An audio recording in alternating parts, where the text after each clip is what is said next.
Ang kwento ng bukid at bundok, kasaysayan ng barangay San Pedro at San Rafael, Lopez, Quezon. Ang Lopez, Quezon ay isang bayan na mayaman sa kasaysayan na dating tinawag na Bisita Talulong. Ang mga barangay nitong San Pedro at San Rafael ay hindi lang basta mga bahagi ng bayan, kundi mga saksi sa paglago at pagbabago ng pamumuhay sa rural na bahagi ng Lopez. Ang barangay San Pedro ay matatagpuan sa isang lugar na may tinatayang taas na 200.8 metro, 658.8 feet mula sa sea level. Dahil sa lokasyon nito, ang kasaysayan nito ay nakatutok sa pagiging isang komunidad na umaasa sa lupa.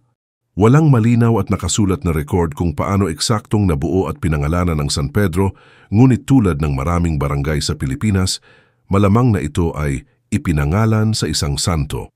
Ang pangalang San Pedro ay tumutukoy kay San Pedro Apostol, Saint Peter the Apostle. Sinasabing ang mga unang nanirahan dito ay mapagmahal sa debosyon kay San Pedro o ang kanilang kapilya ay itinayo sa ilalim ng kanyang pangalan. Dahil sa lokasyon nitong malapit sa matataas na lugar, ang komunidad ay umunlad sa pamamagitan ng agrikultura.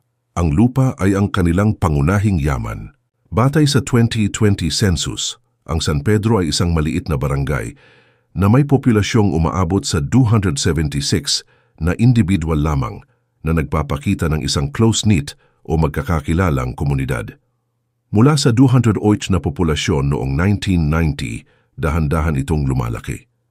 Ang paglago nito ay nagpapahiwatig ng katatagan at kasapatan ng kabuhayan.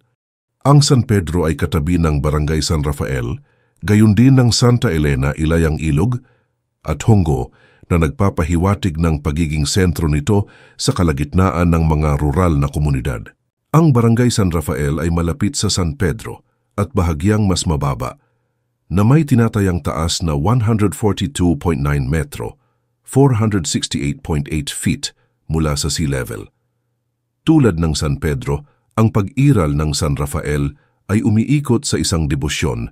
Ang pangalang San Rafael ay tumutukoy kay San Rafael Arcangel, Archangel Rafael, na kilala bilang ang anghel ng pagpapagaling at manlalakbay.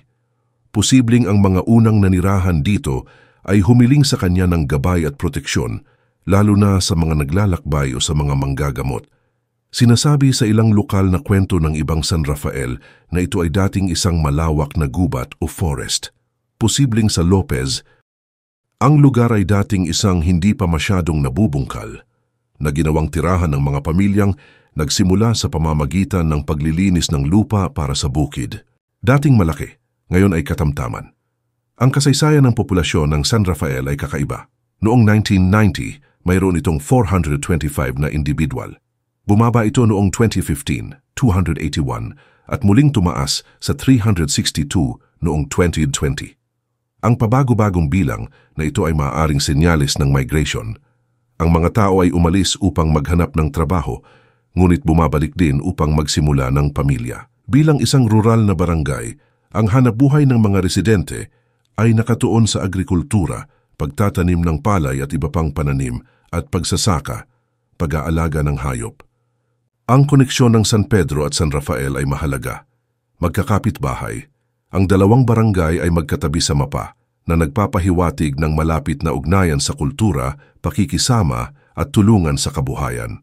Malamang na nag-iisang catchment area lang ang kanilang pinagkukunan ng tubig o magkakaugnay ang kanilang mga farm-to-market roads. Sila ay mga halimbawa ng mga komunidad sa bukid ng Lopez. Sila ang nagpapatuloy sa tradisyon ng pagsasaka at simpleng pamumuhay malayo sa sentro ng bayan.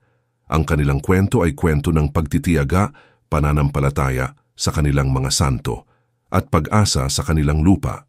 Kung gusto mo ng ganitong content, follow, like at share lang ang video para updated ka lagi. Maari ba namin malaman kung taga saan ka? Anong upilyedo nyo? Baka isa sa mga follower natin na hindi pa kayo kilala na kamag-anak ka pala nila. At baka isang araw sa lugar mo naman kami mapadpad.